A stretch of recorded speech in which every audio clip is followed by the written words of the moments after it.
Alors, nous allons nous intéresser aux nombres relatifs. Dans la vie de tous les jours, par exemple, lorsqu'il y a des températures, elles ne sont pas nécessairement au-dessous de 0, elles peuvent être en dessous de 0. Par exemple, on peut avoir une température de moins 5, moins 10 parfois. Lorsque nous sommes en mer, on peut parler de la profondeur des mers. Donc là aussi, on est en dessous du niveau des mers, on est en dessous de 0. Dans tout un tas de situations, par exemple dans des immeubles, on peut être dans des sous-sols, au niveau moins 1, au niveau moins 2, on utilise d'autres nombres que les nombres dits positifs, c'est-à-dire ceux au-dessus de 0. Donc, les nombres qui sont positifs, ce sont ceux qui sont supérieurs ou égaux à 0, par exemple 0, 1, 2, 3, 4, mais aussi, c'est sûr, on ne se limite pas au nombre entier, 0,5 est un nombre positif, et les nombres négatifs sont ceux qui sont plus petits que 0, moins 1, moins 2, moins 3, moins 4, etc., etc., etc. Et là aussi, on peut avoir des nombres comme moins 3 quarts, moins 2,5, tous les nombres qui sont inférieurs à 0. 0 est le seul nombre qui est à la fois positif et négatif. Donc ici, on a les nombres positifs. Alors bien évidemment, ça ne s'arrête pas là, ça continue à l'infini. Et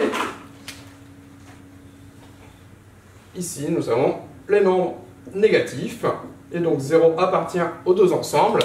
Et l'ensemble des positifs et des négatifs forment ce qu'on appelle les nombres relatifs. Alors on va s'intéresser à quelques notions de vocabulaire. Si on parle de distance à 0 d'un nombre, ça va être la distance du nombre par rapport à 0, justement, la distance entre les deux abscisses. Par exemple, la distance à 0 de 3, c'est cette longueur-là, c'est-à-dire 3. La distance à 0 de 2, ça serait 2 tout simplement. Si je prends un nombre négatif, par exemple moins 3, la distance, ça va être 3.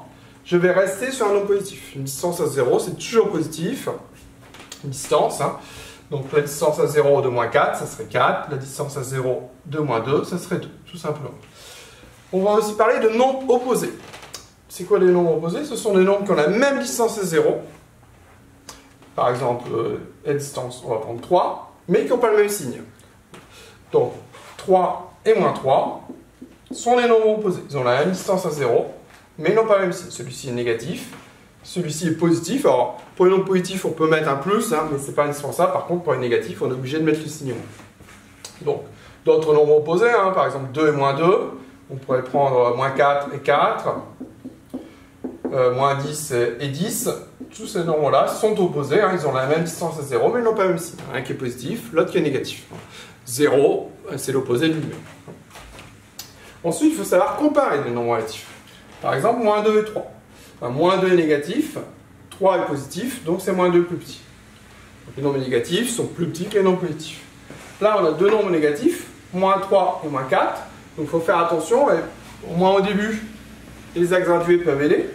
Moins 3 est plus proche de 0, moins 4 est plus éloigné de 0. Plus on est éloigné de 0, plus le nombre est petit. Donc c'est moins 4 le plus petit. Donc attention au sens du signe, la pointe du côté du plus petit, l'espace du côté du plus grand. Donc moins 3 est plus grand que moins 4, supérieur à moins 4. Moins 1,5, moins 1, pareil. Là j'ai moins 1, moins 1,5 ça serait ici, ici ça serait moins 0,5. Moins 1,5 est plus éloigné de 0, donc il est plus petit. Donc moins 1,5 est inférieur à moins 1. Voilà les premières choses, les premières notions à connaître sur les nombres relatifs.